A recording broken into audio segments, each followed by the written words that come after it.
We're ready? Are you presenting from there? Let's do that. Okay. Is that okay with you? Whatever you prefer. You'll just still need to call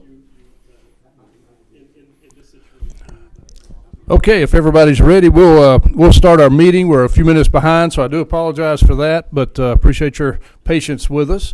We're waiting on one more Chairwoman Smith to get here, one more person to present in a few moments. So we'll go ahead and get started in light of that.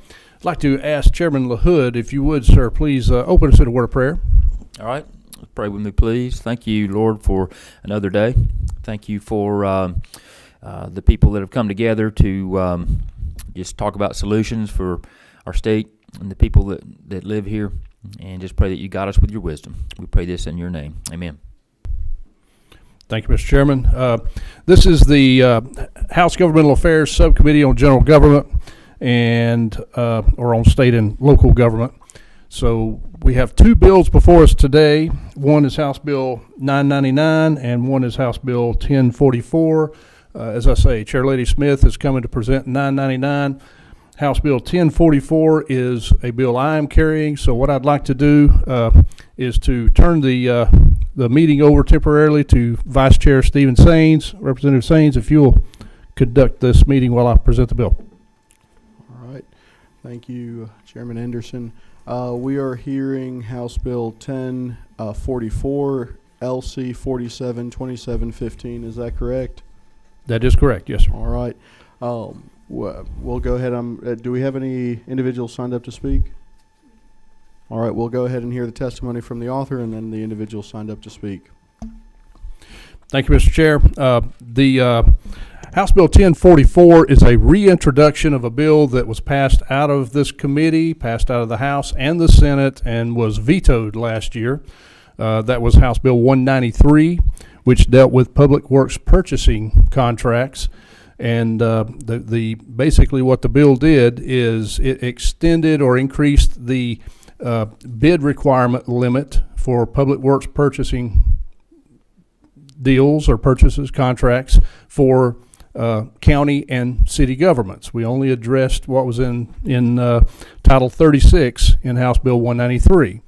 The governor's office advised myself after the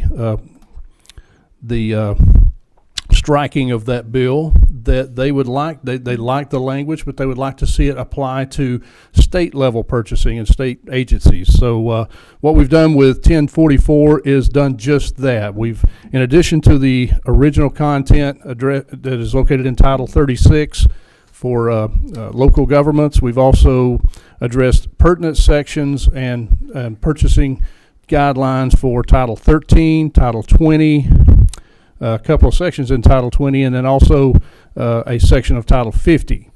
This process was pretty extensive in identifying the areas where the purchasing limit from $100,000 to $250,000 that would statutorily require competitive bids. We went through every department in the state, education, higher education, Department of Corrections, GDOT, everything. We populated a list of all potential candidates for that, got with those individual departments, and basically the ones who wanted to be in the bill, we've left them. The ones who didn't, we took them out.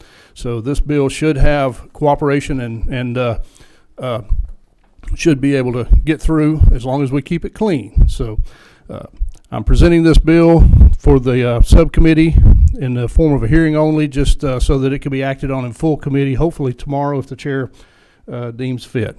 Mr. Chairman, I'll turn it over to you.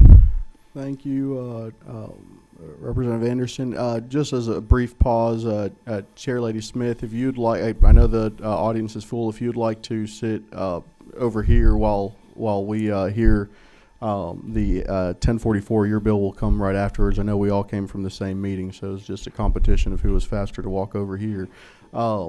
Does anyone in the committee have any questions prior to opening it up to those signed up to speak?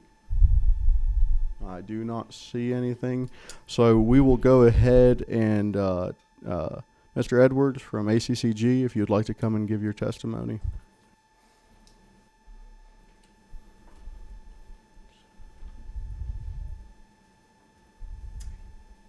Yeah. Thank you, Mr. Chairman, members of the committee. I'm Todd Edwards with ACCG, and Good afternoon. I'm Jim Thornton, Director of Government Relations for GMA. just wanted to commend you, the bill's sponsor, for your hard work on this, both last year and this year, including us in the conversations. We fully support the bill. I'm happy to answer any questions, but on behalf of ACCG, would ask your favorable support. And again, I appreciate your work and moving this forward. Mr. Chairman, I would just echo those comments and thank Chairman Anderson for bringing this bill back, and GMA fully supports the 1044. Well, it's nice when you guys can be together in unison. It's such a beautiful picture of friendship. Sharing the local government love, sir. Well, I do not see any other questions from the committee, so thank you for your dual testimony. With that, is there any other last comments or concerns or questions from committee members? All right. Chairman, would you like to close off on that? Thank you, Mr. Vice Chair. I'll be glad to. And thank you for taking care of that for us. At this time, I would like to call Chair Lady Lynn Smith to present House Bill 999. Yes, ma'am.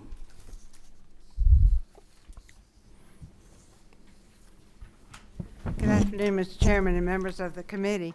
I'm here on behalf of the House Rural Development Council, and we have several meetings throughout the year. We were created a few years ago under the guidance of Speaker Ralston, and the focus of this council is to look at our rural counties and see what we can do to help them function and be viable for our citizens who live there. So you have before you right now House Bill 999, the letter from the chairs of the council, Gerald Green, Matt Jackson, and John Corbett, in their letter stated House Bill 999 provides one solution for rural Georgia to provide for a new category of districts known as special rural districts.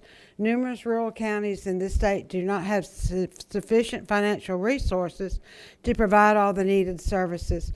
This legislation is intended to help such districts seek out these resources. Did any of you get the fact book that we got put out at the first year by budget? So on the page that shows county population, also shows city, and for the benefit of the committee, I'm addressing the county issue. The counties are created by the Constitution, your cities are created by statute, and so it's much more difficult to be flexible when we discuss our county situation. So that's the focus at this point with this bill. So on the pie chart, county population concentration. Stop for a minute and think, where is the population in Georgia? Well, most of us, if we do Atlanta traffic, know some of it. But on the pie chart, 21% of the population is in our rural counties. But we have 118 rural counties.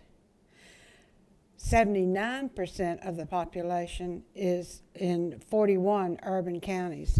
So this situation is serious for a level that is something we need to stop and consider. For one thing, so many of these counties are not in compliance. They're not able to pull down funds. They're not able to pull themselves out of the different areas of government that they're not certified in.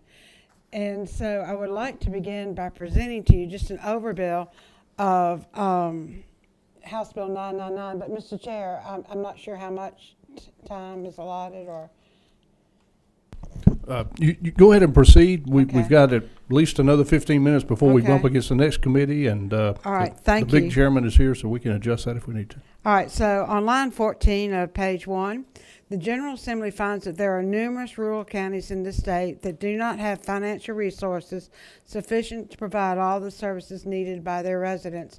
In order to promote the health, prosperity, and general welfare of the residents in such counties, a new category titled Special Rural District shall be created. And I have learned in the past to rely on the wisdom of the committee. So this is a concept that we initially had put in this form, this legislative form. To me, this is a work in progress, but I think time is critical.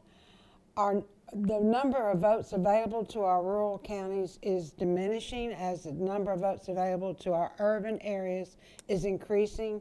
The sympathy or the understanding for rural counties will diminish with that.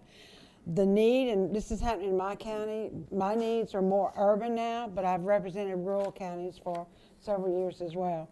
So on page 2, the meeting of the body, line 21, local governing body, elected governing body. Line 23, rural county means a county that has a population of less than 25,000 with 10% or more of such population living in poverty based upon the most recent, reliable, and applicable data published by the U.S. Census Bureau. On line 26, special rural district, which is what this bill proposes, means 3 or more rural counties with contiguous borders with at least one of the other rural counties within such district, in which each county within such district has declining revenue for the 3 previous consecutive years, has declining population for 3 previous consecutive years, and has entered into an agreement with all other counties in such special rural district to consolidate all services within such district and to use a joint administrator, and I'm going to interject the word qualified, bona fide, certified, whatever you want to put there. They have to have the knowledge for this position, for the administration and support of the administration of such services. The local governing body of one or more rural counties may elect to apply to the Department of Community Affairs or its successor for the designation of special rural. Before December the 31st, the Department of Community Affairs shall publish a list of those counties which qualify. Then you jump down to line 39. It talks about what the Department of Community Affairs can do, and it's review the applications, require the needed information, and approve or reject it. And then on the next page, if there's no action taken, it says then the application will be accepted. So the best way to describe to you what's going on, because I've been asked the questions, why don't we just default to the regional commissions? And so I'm going to hold a map to all of you to look. So let's go to Southwest Georgia. There's really no big, large urban area there. And the regional area consists of about 15 or more counties. It is so big that we're trying to solve problems that are happening on a micro area with a macro type approach to the situation. I think our time is very limited. I told everybody I felt like Mikey when they said, well, you carry this bill, you're the first one who presented it. And so I'm in the process, and with your help, I hope I can get this bill crafted. I'm here to answer several questions that you might have, but one thing to tell you, where I came up with the concept of how this administration will work is based on my actual county, Coweta County. We have 5 commission districts. We elect 1 commissioner from each district. These commissioners form the board, but their board is managed and operated with a highly talented, skilled administrator. That's the key. The second thing that is going on here also is that they rotate their chairmanship. So I'm not trying to create a king for any one of these particular regions that's being proposed. What is happening here is that if my county rotates every 2 years, and during that period of time, the focus can be on their particular county, region of the county. So the goal here is not to create somebody's power base. The goal is to solve a huge problem with our small, unhealthy, declining, ineffective counties. It's not the will of the citizens there. You actually have citizens leaving because guess what? They cannot pay the property tax that is then imposed on them to try and make the government function. So I have put out there a template. I'm going to rely, a lot of the people in the audience and such as that, I've already heard from Jim Burgess, retired from GMA. This concept is something that might work. I asked the wisdom of the committee here to answer questions, and I want to thank the Rural Council. They meet throughout the year, and this is one of their key initiatives. Thank you, Chairwoman Smith. We do have a couple of questions showing. Representative Bernal? Thank you, Mr. Chairman. Can you This is a great concept, but I'm just not clear. What services would they provide? And so what is happening now is in a lot of counties, very few services are now able to be provided for lack of funds or whatever. So the first initiative here will be for this administrator to make sure the services that they are required by law to provide for these citizens are in fact being done. And if they will do those, they will share these, let's just pick 3 counties. I chose odd numbers. If they will get together under their administrator and try and figure out how to get their books financially sound to send to DCA, because DCA can't act at all. These people are not able to fill out EPD forms that they have to do for certain things. And it's hard for those of us who live in the more sophisticated urban areas. This is an extremely serious problem in our rural areas. They don't have the funds to be able to qualify to get funds to help repair the roads. I mean, it creates dire problems that are getting worse. Okay. So I hope I answered it for you. Well, can I ask one more question, Mr. Chair? Yes. So are you talking about police and fire services, or are you talking about, like you were saying about the form, about having somebody that can perform the technological duties that they have, like could fill out for grants and all that, those kinds of things? Is that what? So the concept is that these contiguous counties that meet the declining population, et cetera, get together and they themselves start doing their problem solving. What do we need to do first? How do we need to make this act? I don't think it's my job, and I've never found it to be the job of the General Assembly to specifically tell them what to do. They're going to know what they need to do, and so they will begin their problem solving. But the truth of the matter is they're trying to get in the black and get out of the red so that they can start getting the funds in to do it. And before the question is asked, yes, there will need to be an allocation of funds to pay for this administrator. We'll have to identify that as we go along. The Rural Council has access to some funds, and there's some other areas. But what I'm doing is, best way I know to put it, if you've ever made a pot, I've got the slip, I've got it on the plate, and I'm trying to pump the wheel to make the pot. And so if y'all are here to help at all, I would appreciate it. Our local governments have been a great resource to me in the past. I feel such an urgency, and I think others now in our rural areas, we speak to each other through our bills, and we speak to each other through our voices by our votes. Our rural counties and throughout our state are losing that voice. And it's understandable that it'll get weaker and weaker as the needs of our urban areas grow bigger and bigger. And I'm focusing on counties. Our cities are in a unique position that they can address some of their areas by statute, but they too have problems with their rural cities. And so I just kind of went splat at y'all. So anyway. Mr. Chairman, can I ask one last question? One more, please. Okay. I understand. I think it's an excellent idea, but being a retired educator, sometimes we can assume that people will know. So I think it's an excellent idea, but I do think they will have to have some kind of guidance as to what their problems are, how to come together, and then how to solve them.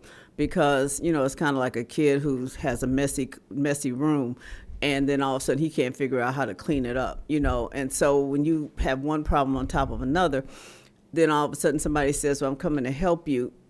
They don't know which one they should pick first. And actually, ideally, that's the role of this administrator that's going to be this position that's created.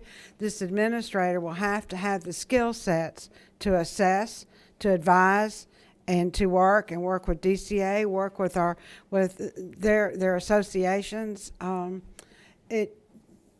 appreciate your question, and again, splat. So I'm just hoping y'all can.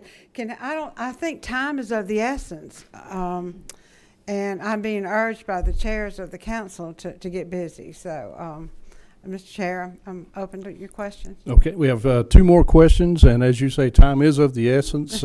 Chairman Leverett is over there giving me the stink eye, so we'll, at this point, I'll call on... Oh, sorry. I apologize, Mr. Chairman. Chairwoman Taylor. Thank you, Mr. Chairman. Thank you, Chairman, for bringing this bill. I do represent a rural area. I had a question. Do we have any idea how many counties will actually fit into this description of less than 25 with the declining population? Do we know that number? No, and that's why in the bill, in the section of the bill, they need to submit all of that in an application form to DCA. So this is still in its infancy and definitely needs to be crafted and done in a better way. There has to be a willingness, first of all, on these counties to want to form this coalition for a strategic area, for lack of a better word, an alliance maybe is a better word. They will not be obligated, but the hope is that the savvier counties' leaderships understand this might be an opportunity. It still needs to be defined, and Mr. Chair, I'm presenting the concept in this bill form, and I'm certainly open to the advice and the wisdom of the chair and the committee. I do think time's of the essence, sir. Could I follow up? Yes. Thank you. I'm trying to picture some of the projects and things that I know. My counties would not, they're rural, but they would not qualify for this. We did have growth in our populations, and our population is larger than that. But some of my surrounding counties are, and I'm trying to picture where there are services that they can combine, things like ambulance and internet and things like that, where they can't afford to do it on their own. Is that the type of thing we're looking at, so they can work together? But there isn't, would there be anything in here where they could borrow money? Can they extend? How far will this go that they can do their obligations? Could they obligate their counties? And so all of those questions are great, and they've been discussed. That's why I think the best way to proceed would be to do a pilot project with maybe two of these. So let's say 3 of our counties want to go together and do this in one area that's designated, and then in another area, do the pilot project, see how it works, and then come back with more answers to those questions. The truth of the matter, a lot of these counties are not submitting their data or anything to DCA. So, it could be roads, it could be schools, it could be a helicopter pad to help with emergencies. It would be their will. And contiguous is important for that factor. Thank you. Okay, Representative Williams. Thank you, Mr. Chairman.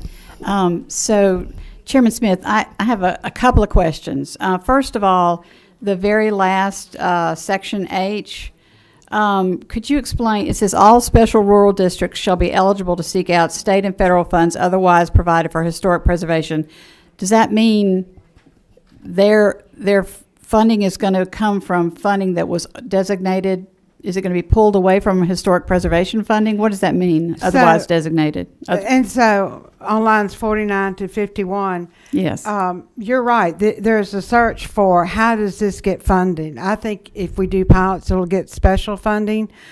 The area of historic came up because a lot of our counties are, like you have historic colleges, in a way they would be considered historic. That doesn't mean it obligates or anything. It's an option to look at purely there, and it can be removed if it's not workable. So I really like the concept very much of communities coming together. I like the template. In terms of the funding, I feel like we are potentially opening a door available only to rural counties when we've already got One Georgia Authority is funded to the tune of $68.5 million in the FY24 budget. And that, I looked at the map of counties that are eligible for that, and that funding is only available for rural counties. So I feel like we've got, that's a lot of funding through DCA that's only available for rural counties.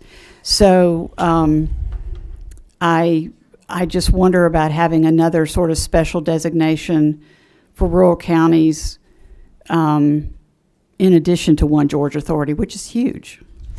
And thank you, Ms. Chair, and I appreciate the question. And to me, that's part of something that needs to be defined. Okay, thank you. Chairman LaHood? Thank you, Chairman Smith, for bringing this bill and for taking the time to raise some awareness around this issue. And something I just wanted to throw out to be considered, because I know this discussion will need to be ongoing.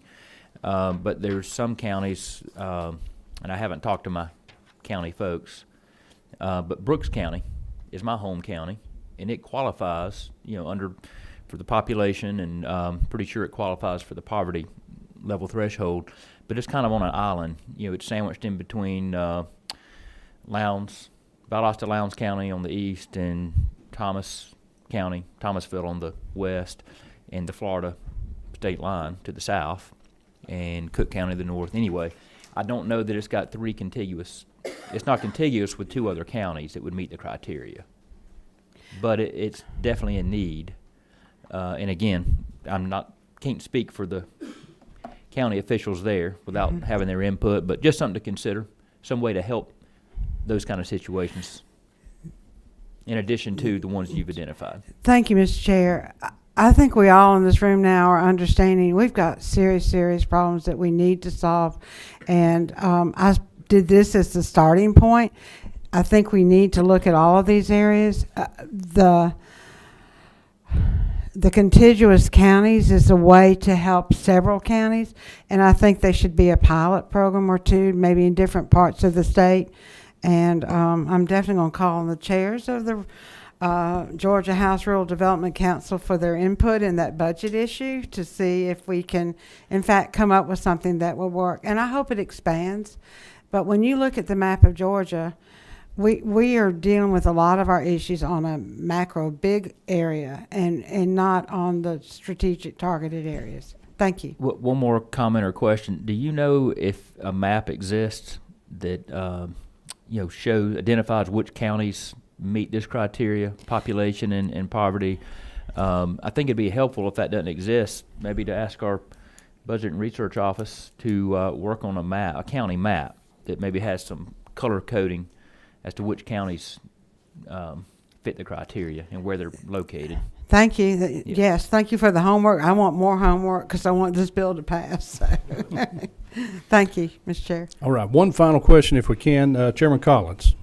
Thank you, Madam Chair, for bringing this bill. I live 30 miles from downtown Atlanta, and I get a lot of complaints from constituents about the trains blocking the tracks, traffic, a lot of different issues that we're starting to see because we're a suburban area. But the reality is, you get in the car and drive 2.5, 3 hours. There's some counties that are really hurting, and I'm not talking about just for real quality of life issues that some in the metro area may think about, but just the need for basic services from government, and government having a hard time, fulfilling its obligation to those constituents. And while we do a lot for rural Georgia, we could always do more and give those people some opportunity to help themselves. And I think it's going to take state dollars to turn the tide in those areas. And I'm glad to see this, and I'm very supportive of what you're trying to do. Thank you, and I certainly appreciate the cost, but I'll end with this. Every county has to have a sheriff. Well, that includes the budget, cars, et cetera, et cetera. And so you put that burden on a county that does not have the tax base at all to even complete their basic obligations to apply for funds from DCA. So somewhere, I hope, in the wisdom of this committee, we can come up with something that jump starts us to my biggest fear is that it's going to be too late. So thank you, Mr. Chair. Thank you for bringing this bill to us, as it's prompted a lot of good discussion. And thank you, committee, for the good questions and comments. And we'll work with Chairwoman Smith to try to get something going here. And that's all the bills we have to hear for this committee today. So committee is adjourned. We'll turn it over to the next.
They're working on it right now. We use David Harvey.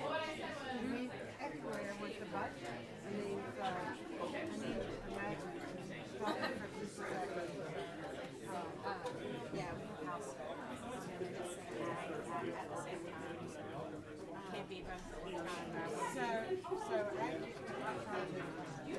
Yeah, it seems like, I didn't know that.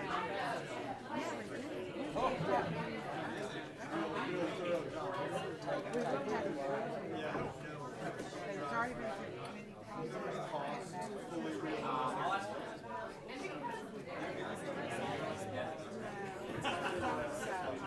yeah. This one is forestry and disability. 7 or 8 months. 7 or 8 months will be ready. I have to get the Secretary of State certification.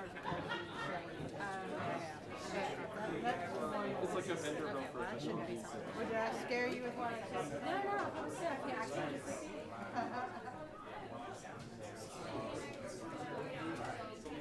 She told me you're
all right. I'm gonna go. Yeah.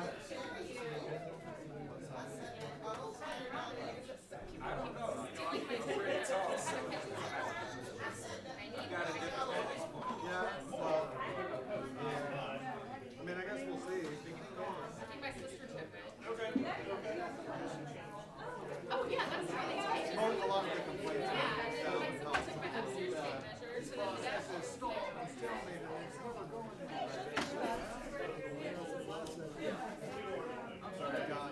Startup, got class 2 licenses. I understand that. And we've also seen that the demand lights up was anticipated.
Good afternoon, ladies and gentlemen. Appreciate you joining us here today. This is the Elections Subcommittee of the House Governmental Affairs Committee. I'm Rob Leverett, and I'll be presiding today. I would like to, there's a first order of business, call on Representative Maynard to return, well, I always want to say return thanks. We're not serving a meal, I should correct myself. It's just to open us with a prayer. Let's see, what number are you? Number 3. Thank you, Heavenly Father, for this day. As everyone in this building and across the street and throughout the state of Georgia, we mourn the loss of our colleague, friend, and brother, Chairman Richard Smith. We know that we are here to serve you. We know that we are here to help Georgia prosper, and we also know that we are here to ensure that the needs of Georgia citizens are met. We ask in your name that you give us guidance, patience, and discernment as we make decisions today. In your name we pray, amen. Amen. Thank you, Representative Maynard. Before, just as a sort of chairman's privilege, before we get started today, I know everyone in the building has heard that Chairman Smith passed today, but I would like us just to take a brief moment to honor him. He was just a great man, and I know the family and everybody who ever came into contact with him is going to greatly miss him. And I would just like us just to take one brief second just to, in his honor and in his memory.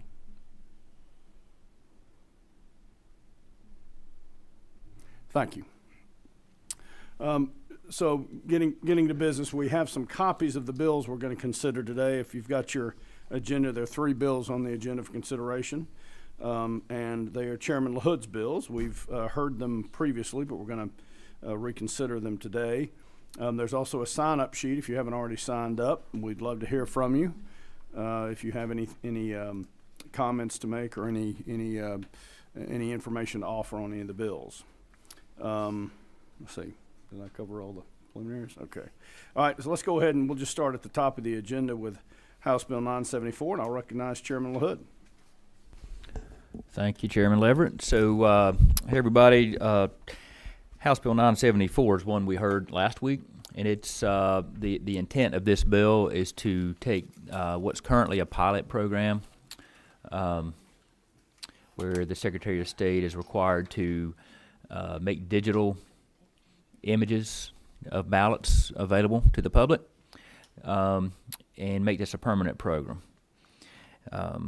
Or that this was a pilot program that's already, been satisfied. And so this would make this a permanent requirement. And we had some discussion last week about the DPI, the quality of resolution that the system, our current voting system, is capable of. And it really came down to absentee ballots were the ballots that there was the most concern about having a higher resolution. And so the sub, I'm looking at LC 472725S. What it does is it requires on the BMD ballots that a resolution of no less than 200 DPI. And then on the absentee ballots, which are scanned at a different location at the central election office in the county, those printers or scanners, are potentially more capable of a higher resolution. And so these, on the absentee ballots, the bill reads, all such scans shall have a resolution, and I'm in section 2 on line 27, all such scans shall have a resolution of no less than 600 dots per inch, or the highest resolution possible within the certified voting system. So this is something that can be implemented right away. I've been in touch with the Secretary of State's team, and I say right away, they are making provisions to do this, and the way this bill is written now is something that can be implemented. If there's any questions, I'll be glad to hear them. All right. Thank you, Mr. Chairman. Any questions for Chairman LaHood? Representative Maynard? Whoop, there we go. Thank you. All of these changes were changes based on everything we discussed at the meeting last week in order to ensure that the Secretary of State could go forward with the bill as presented. That is correct. In addition to, meetings pretty much every day since then, ongoing conversations to make sure we're doing the best we can for our voters, to just instill confidence in our system and make sure they're getting the best quality images possible. Thank you, Representative Maynor. Treasurer Roberts. There you go. Thank you, Mr. Chair. After our meeting, the subcommittee meeting, I spoke to some folks who had time to kind of play around with the scanners, and the one thing that they said actually would improve the ability to see it is brightening it. So I don't know if you want to look at adding that. It's the brightness of the machines, and it's possible to do that, but the actual DPI wasn't necessary to get a better view of the scans. So, thank you. Thank you for that insight, and we'll certainly get more information on that. Because the goal, the goal remains just making sure the public can see the best possible scan image. All right. Any further questions for the chairman? Nope. Representative Lallier. Thank you, Mr. Chair. More so a question around clarity. So the absentee ballots, the scanning of those ballots are happening at the central location, Chairman Lood? That is my understanding. Okay. And that's what our county officials and Secretary of State have explained to me, yes. And currently, those central scanners have the capability of imaging at 600 DPI. The scanners do, but the software does. The current version of software does not allow that high of a resolution. And so the software upgrade would incur some cost. And I'm just curious what the cost associated with those software upgrades would be. Right. I'm not sure. This is not mandating a software update. It's just requiring that whatever the capability is at the time that we use the highest potential resolution when the capability does change. Okay. Thank you.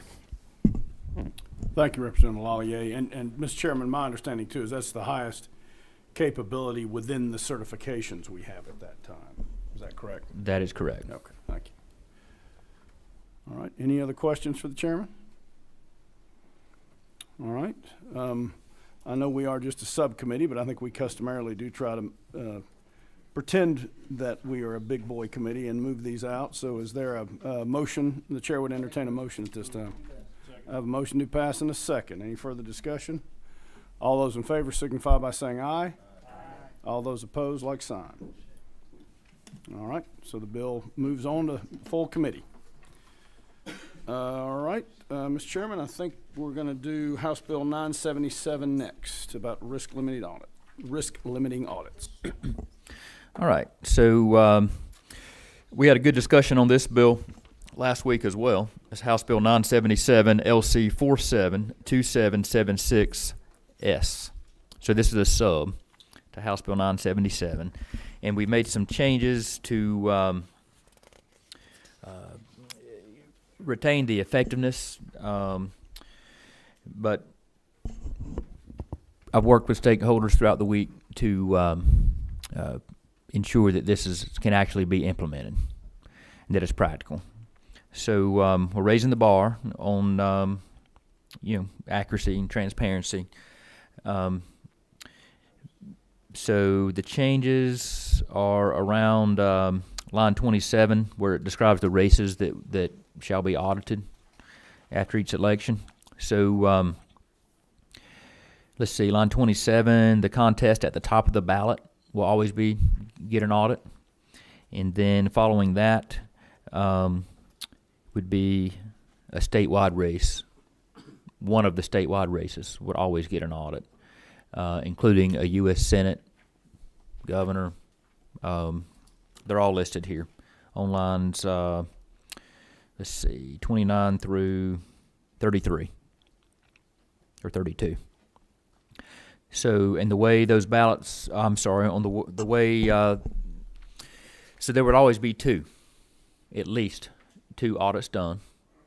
And I'm going to skip down and then come back up higher, but on line 65, it says, nothing in this code section shall prevent an election superintendent from conducting risk-limiting audits in additional contests if circumstances warrant the auditing of one or more additional contests than those required by this code section. So there will always be the opportunity for more audits to occur. But one of the other substantive things this bill would do is on line 49. Currently, the Secretary of State is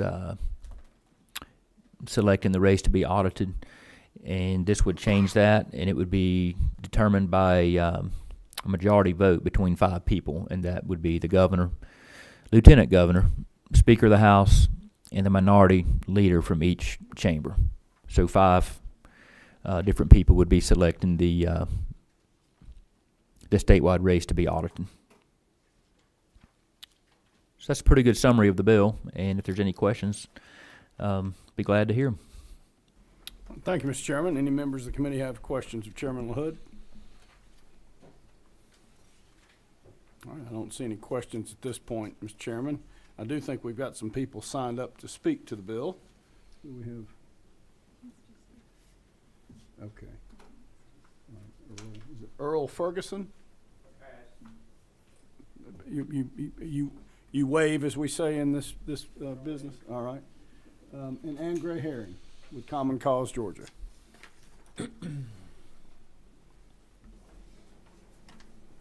Nice to have you with us today, Ms. Herring. Hi there, and I'll be pretty brief on this, but I do appreciate the opportunity to just discuss this bill further from last time, as I've had time to dive in a little bit more. And I have just seen the sub, and will say I think that some of the changes the sub makes are great, and an improvement to the bill. And the hope would be that reducing the requirement to contests would make it more manageable for elections offices, as that was one of our big concerns. I would just suggest that you still try and get input from election officials and Gavrio to make sure they can accommodate this, and to supply a fiscal note with the bill to account for, additional needs or additional staff for conducting a second RLA. Because I've observed the RLAs before, and they are pretty intensive, require a lot of manpower, a lot of time, and just make sure that the additional needs for counties are accounted for. We know who is covering those costs.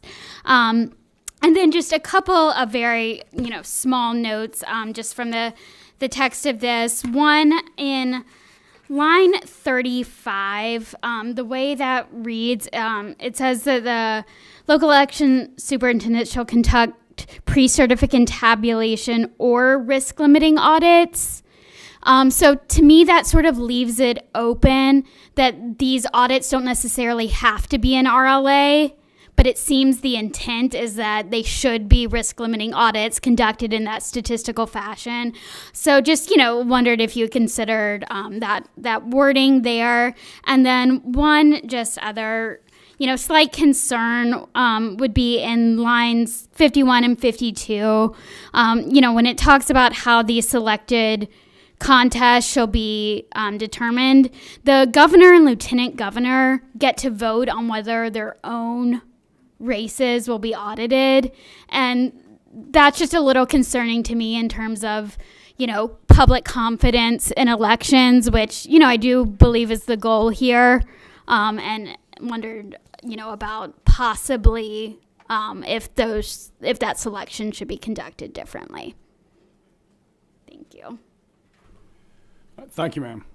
Did you have any further comment? No. Okay, thank you. Last time I walked away and there were questions, so I was staying put for Well, thank you. Well, no, stay, because I think the chairman does have a question for you. Okay, so thanks for bringing up those good points. And first, on line 35, the point you made about pre-certification tabulation or risk-limiting audits, I had the same concern, and have talked to stakeholders, including the Secretary of State's team, and they've explained to me that in some cases a tabulation audit is more thorough than a risk-limiting audit.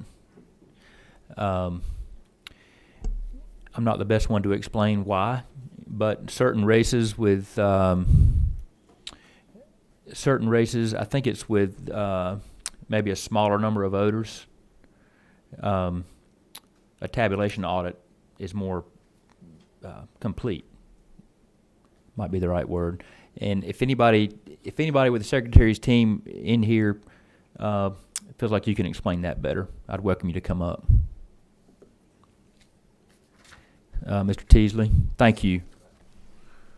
Sam, we appreciate you being here today. Just if you want to stand up there. Yeah. Of course. Thank you, Mr. Chairman, members of the committee. I think the easiest way to think about that is after the 2020 election, the secretary chose the presidential race because there seemed to be a lot of interest in that one. But due to a risk limiting audit, it is generally conducted based on the margin of error, if you will. So if somebody wins 60-40, then all of a sudden you don't have to count so many ballots in order to reach the statistical certainty that the right result was reached. But in that particular case, since the margin of error was 0.2%, it ended up being essentially a 100% hand recount audit. And so that is the distinction that's the way I think about it in my own mind. So would it be correct to say a tabulation audit is a full count? That is my understanding. Yeah. Okay. Thank you. Yep. And let's see, on the other point you brought up about the governor and lieutenant governor potentially picking their own races or having that opportunity, I think the fact that my first thought on that is that I've expanded in the bill to include the minority leaders in each chamber, so now there's 5 people, so one or two people couldn't sway that decision. You know, it's a majority. It would need 3 people to vote together to decide which race is picked. So for now, that's my position on that. But thank you for bringing up the point, and as well as the other one. No, and I do appreciate that those are things that you've already thought about. Yep, appreciate it. Thank you, Ms. Herring. That's it. Okay. Did anyone else want to speak to this bill? I think that's all we have on the sign-up sheet. Is there anyone else who would like to talk to it? All right. All right. Okay, I have a motion to pass. I will entertain that. Is there a second? Second. I have a second. Any further discussion? All right, so I have a motion to second on the table. All in favor, say aye. Aye. All opposed, like sign. All right, the bill moves on to full committee. All right, Mr. Chairman.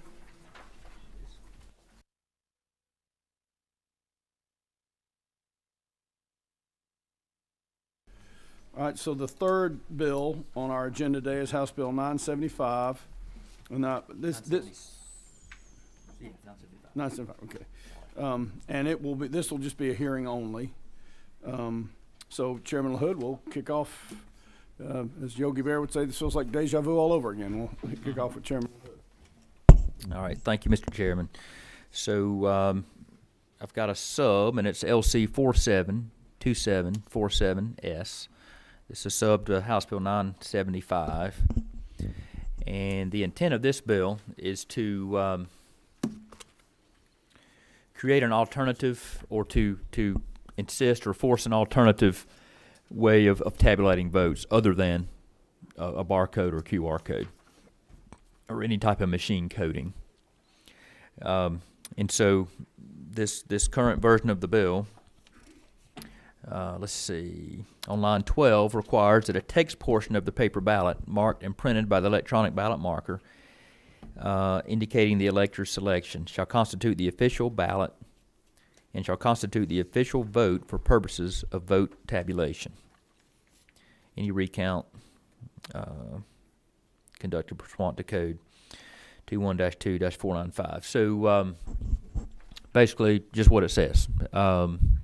Instead of the QR code, an optical character recognition tool would be used to tabulate votes. The official tabulation on line 16, the official tabulation count of any ballot scanner shall be based upon the text portion of such ballots and not any machine coding that is also printed on such ballots. So what this is doing is giving the Secretary of State the opportunity to implement technology, or a tool, if you will, to tabulate ballots by reading the text. With technology reading the text on the ballot, not the barcode or QR code. And the reason this is a hearing only is because we have a few months before the general election in November, and this could require a heavy purchase of equipment and change up of procedures, and so I want to make sure we get this right. And so there's ongoing discussions on the best way to accomplish the goal. Be glad to take any questions if there are any. Thank you, Mr. Chairman. Do members of the committee have any questions for Chairman LaHood? Or members of the subcommittee, I should say, to be speaking. All right. Oh. Hold on. Representative Robert? I'm still trying to digest it. So this says the text portion shall constitute the official ballot and constitute the official vote. But the scanners count the barcode, right? When they tabulate, it's tabulating off of the barcode, not the human. Wasn't the whole argument that we couldn't tabulate off of the written portion unless we changed paper and millions of dollars? And did I dream that? I think your question is... I'm trying to figure out what the machines count the barcode. So it's saying that's the official vote for purposes of tabulation. It doesn't tabulate the text portion. It tabulates the barcode. To go back and do a recount, I understand what you're trying to accomplish is we look at the human readable text to do a recount, but this says, unless I'm reading it wrong, y'all tell me, that the text portion constitutes the official vote for purposes of vote tabulation. That is what this says, and that is what we want to get to. That is my intent, that we get to that point where the official tabulation is based on a reading of the text. So maybe I'm just being dense, but I thought the argument was that right now our scanners are not set up to read the human readable text. Correct. Is that correct? Mm-hmm. So we're not getting rid of the barcode at this point, or we are? That is my goal, to get rid of the barcode. However, the way this bill reads, the barcode could still exist on the ballot. It could still be present, but not be used to tabulate votes. Can our scanners currently tabulate the human readable portion? No. So how do they comply with this law? Well, we're looking at a new tool, an OCR tool, optical character recognition tool, that could do that. And is that all new scanners, or is that something separate? To be determined. And we don't have a fiscal note, and we don't know what's going to do it. There's going to be a cost involved in those answers. We're working on those answers. Well, Mr. Chair, I'm not opposed to where you're trying to go, but I am opposed to any unfunded mandates on the counties again until we have more information. That's the part that makes me nervous. Right, and again, that's why this is a hearing only.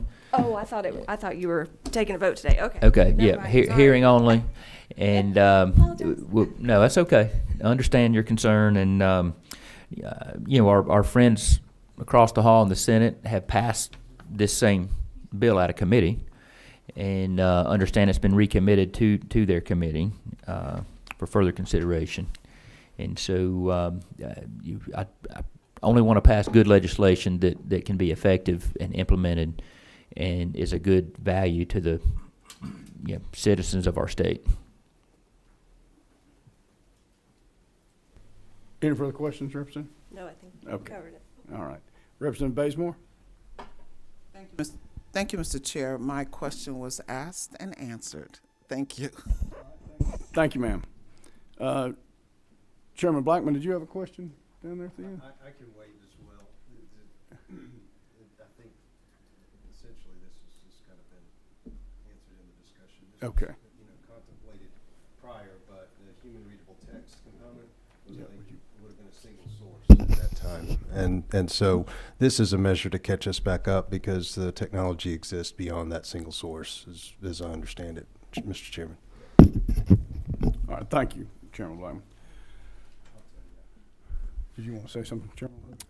Yeah, I was going to just say that, you know, there's been a lot of discussion around this, and over the last few years, there's been a lot of doubt surrounding the QR code, and, you know, voters questioning whether the QR code is interpreting their vote accurately.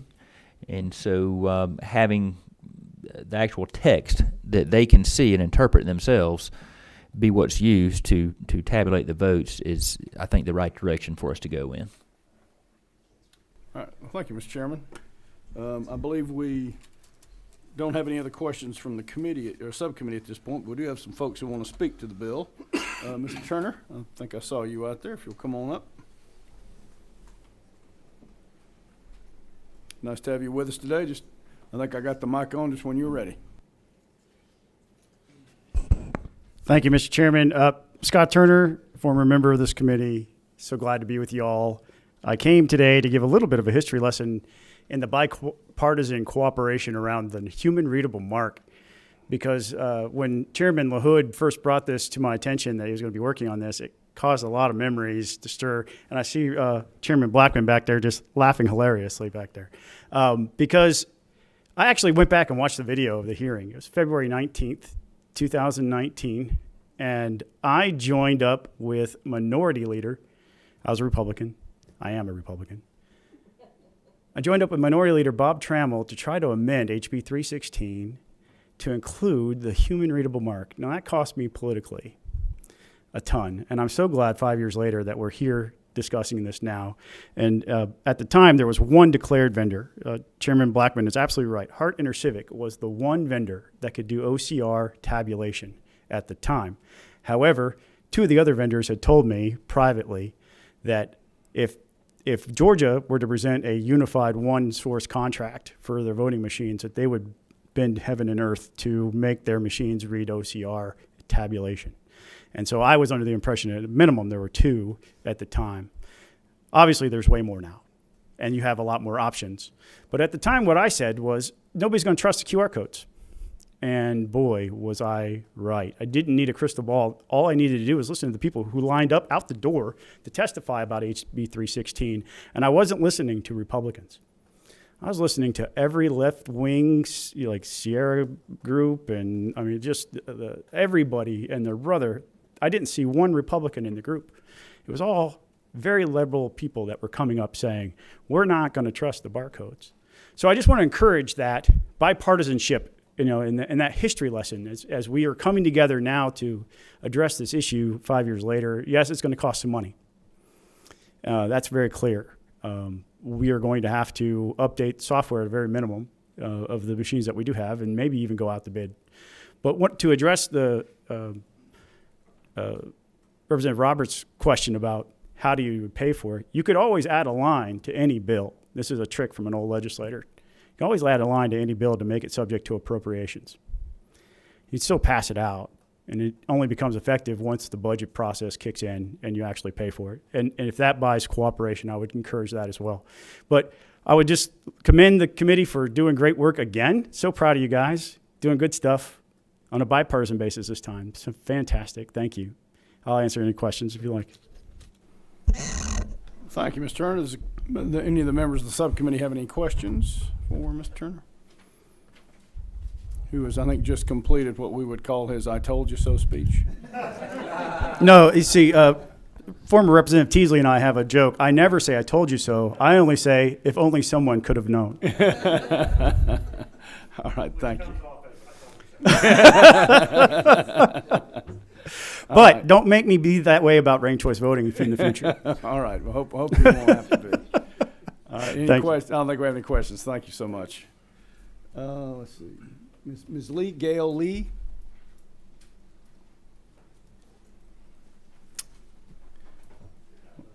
Nice to have you with us, Ms. Lee. You go ahead there. I've got the mic on for you when you're ready. Thank you. I signed up saying I was for the bill until I read what was before me today, and I've changed my mind. I'm against the bill. To leave the barcodes and the QR codes on the ballot, who's going to trust that it's not being counted according to the barcodes and the QR codes? And if it's removed, even then, we haven't really accomplished what the people want.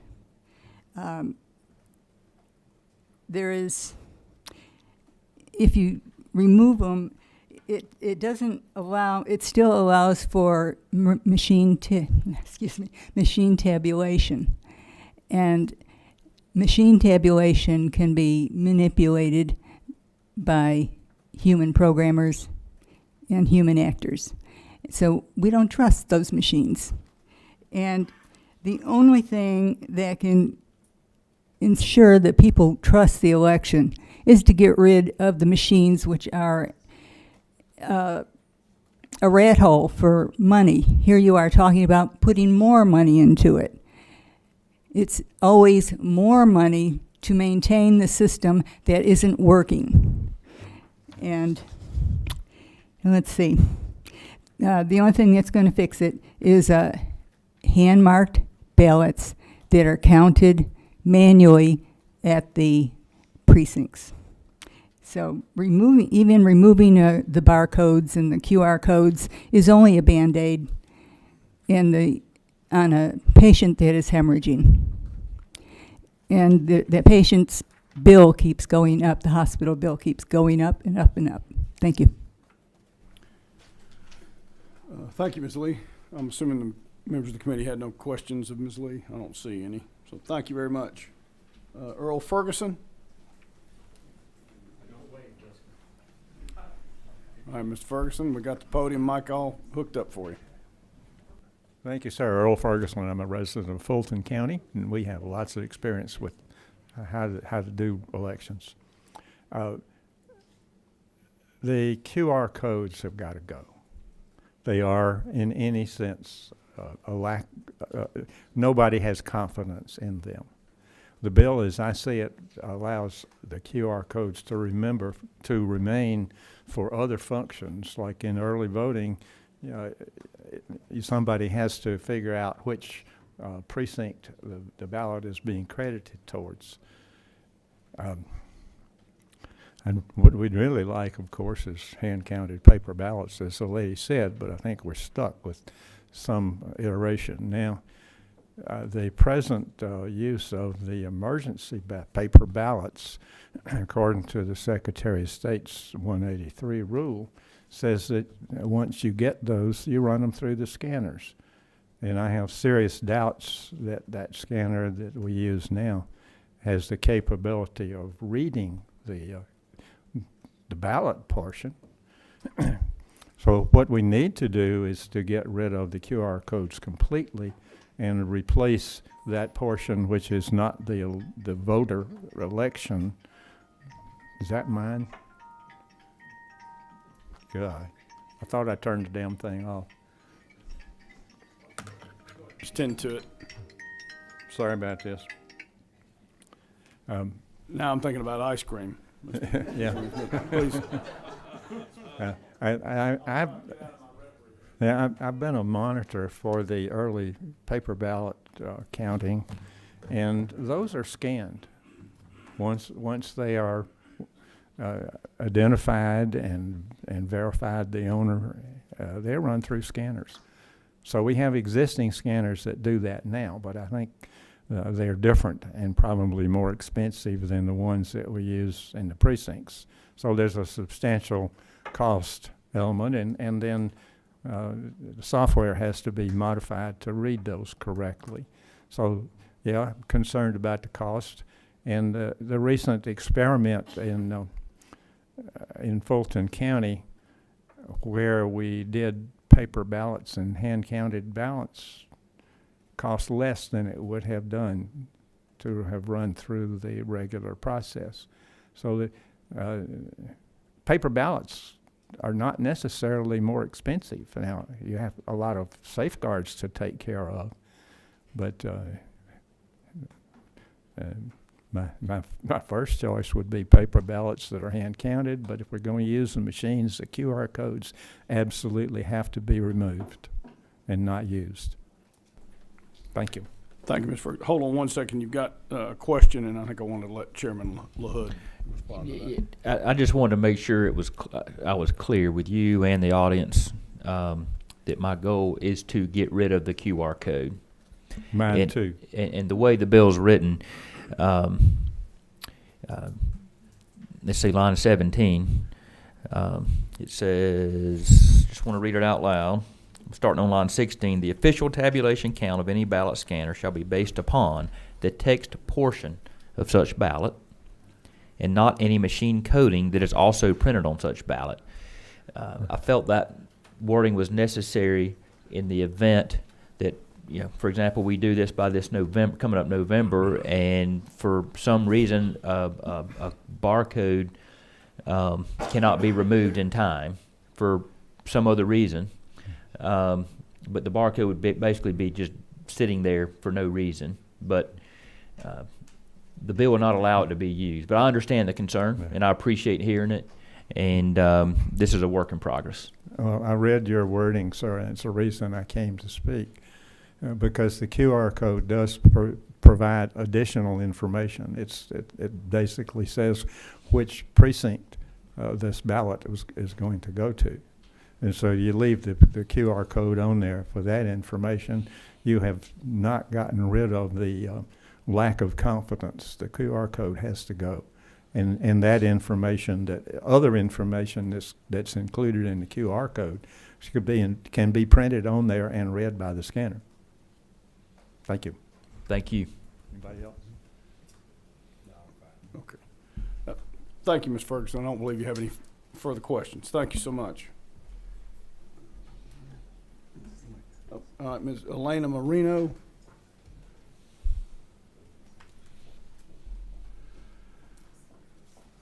Nice to have you with us, Ms. Marino. We got the mic on for you. Hi, I wrote this out until about 2 a.m., but so I'll go quick. I'm very encouraged by the bill, but I've been studying Dominion for now over 2 years, and until we upgrade our BMDs, we cannot get rid of the QR code. I don't know if you know, but the QR code removal is an option in every version since ours. And that happened because in 2019, Colorado, where Dominion is based, banned the QR code. So we've had 5.5B, C, D, and 5.17 all give the option to turn that off. And until we turn that off and upgrade our ICPs and precinct tabulators, that is what it reads, like somebody else mentioned. As you know, the Secretary of State has 4 times refused to upgrade our machines. When I first inquired about this over a year ago or two, Mr. Duffy acknowledged that he had not looked into version things, so he did contact the Secretary of State, and they wrote him back, and Duffy emailed me back that said the Secretary of State was waiting for the next version. Then a month or 2 later, he issued a press release with 2 reasons why we weren't going to upgrade. One is the incompatibility with poll pads. They've now admitted that's not accurate. And then the other one, that it would take thousands of man hours. According to Michael Barnes, the number of hour or time per upgrade times, I calculated, and I'm happy to give this to you all, it would take 1.8 weeks to upgrade. And to prove the accuracy of that, besides numbers, if you recall, in 2020, the Secretary of State upgraded to a version that was deemed de minimis 2 weeks before 2020. Ironically, that de minimis version, which is not certified by the EAC, and I have the certification and everything, is the elephant in the room. It's exactly what CISA said caused the issue. And I have the CISA report here. So the ICPs and BMDs and ICPs would have to be upgraded. And ironically, at least 10 states, I started looking into it, have upgraded to 5.17 in 2013. I first reported 3 at an SCB meeting. Janice Johnson was very interested. She said, can you find more? I researched more. I actually quit after 10. But bottom line is that there are 10 states, and I can send links to the confirmation of this, that have upgraded to 5.17 in 2023, 2 of which already used it in elections. Finally, as to the black box, the tabulators, I also found in the Dominion agreement that I think it's 2.3.1, I have it in here somewhere, we absolutely do have the rights to view and copy the program, the Dominion software, under our agreement. Whoever wrote that agreement did a great job. And in fact, we even have the right to request the barcode, the source code. So the transparency of the tabulators is and has been since we signed the contract with 2019. But perhaps the legislator needs to add that we have that right, because I really don't understand why, copying how it adds votes should be secret. There's no secret in that, and luckily our Dominion agreement acknowledges that. I have a lot more, but I can back anything that I just testified. But the CISA, please do read the CISA report on the elephant in the room, which is what I call our version. So you can see all the issues that unfortunately we are ignoring, even after the Secretary acknowledged that he would be upgrading. Thank you. Thank you, ma'am. I think you have a question. Representative Bazemore? Thank you, Mr. Chair. Thank you for your presentation. Correct me if I'm wrong, you said the problem with the machines is what caused the issue. What issue are we referring to? The reason CISA, and I call it the elephant in the room because it's the only version, and I checked on this, but that CISA actually researched. And it started back because of the Curly-Raffensperger thing. And they issued that advisory, which I can give you. I have one copy. I can give it to you. It was June 22nd, I think, of last year, where they list all the problems. And in fact, in that report, they say that the previous versions handle this. So had we upgraded before, we wouldn't be here. Plus, they also state that the option to turn off the QR code is in that version and prior versions. So why we haven't done this, I don't know. And that caused what issue? I'm trying to understand. Well, my vote was canceled. I'm one. I voted in 2020, and I'm one of the, what is it called, QR code misread, which I think they found in 64 of the 67 counties. And it actually was first discovered by Tennessee, and just called the Tennessee error. But that's one of the issues.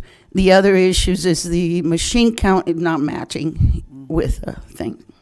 Okay, thank you. Thank you, ma'am. All right, anyone else want to speak to the bill? I don't see anyone. Well, this is a hearing only, so we'll just continue to hold this in the rest of the subcommittee. Mr. Chairman, we appreciate all your hard work on these bills. Any other comments from members of the committee? Hearing none, I'll declare us adjourned. Thank you, everybody.